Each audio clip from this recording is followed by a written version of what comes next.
Welcome to Next Gen Cloud Computing. Master Linux and Cloud Skill for free.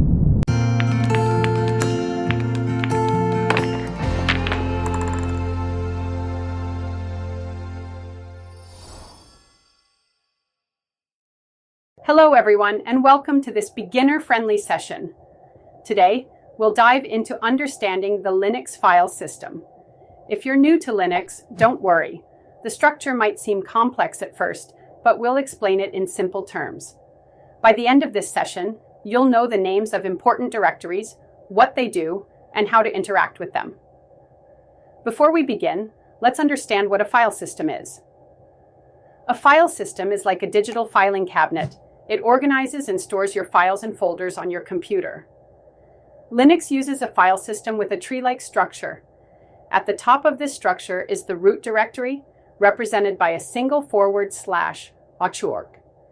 Every file and folder on your system is stored within this root directory. Let's now explore the key directories found in the Linux file system. Here's a list of directories you'll see when you type ls in the terminal. Let's break these down one by one. The root directory is the starting point of the Linux file system. Think of it as the trunk of a tree from which all branches grow. Every other directory is a subdirectory of the root directory. For example, home, etc. and var are all directly under the root directory. This is where all user-specific data is stored.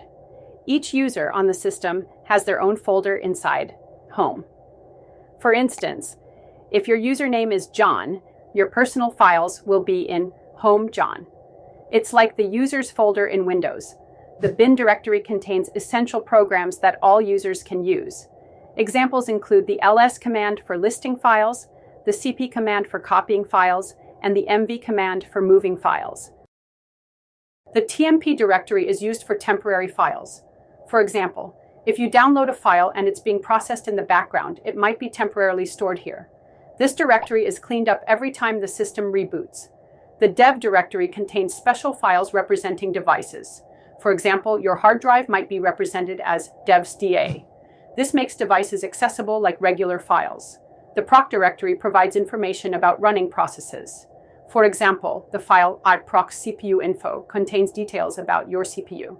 The SUAs directory gives information about your hardware devices. The op directory is used for optional software that you install. For example, third-party applications might be stored here.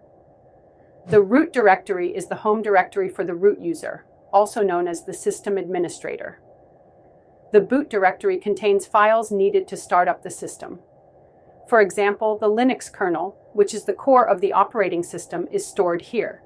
The .usr directory is for user-installed programs and libraries. For example, the .usr bin directory contains additional programs that users can run. The .mnt directory is where system administrators temporarily mount file systems, like external drives. Similarly, media is used to automatically mount removable media, like USB drives or CDs. Etc. directory is like the brain of the system, housing all the crucial configuration files. Take the password file, for example. It's not just a mundane document, it's the vault that holds the keys to user accounts. Every time I need to tweak system settings, I dive into these files. They're packed with options, from network configurations to user permissions. It's fascinating how a few lines of code can control so much.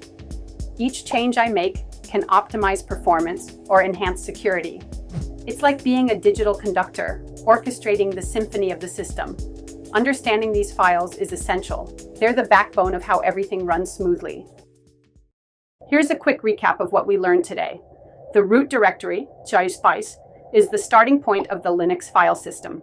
Important directories include home for user files, etc. for system configurations, var for logs, and bin for essential programs. Understanding the purpose of these directories helps you navigate and manage your Linux system effectively. That's all for today's session. Keep practicing with the commands we discussed.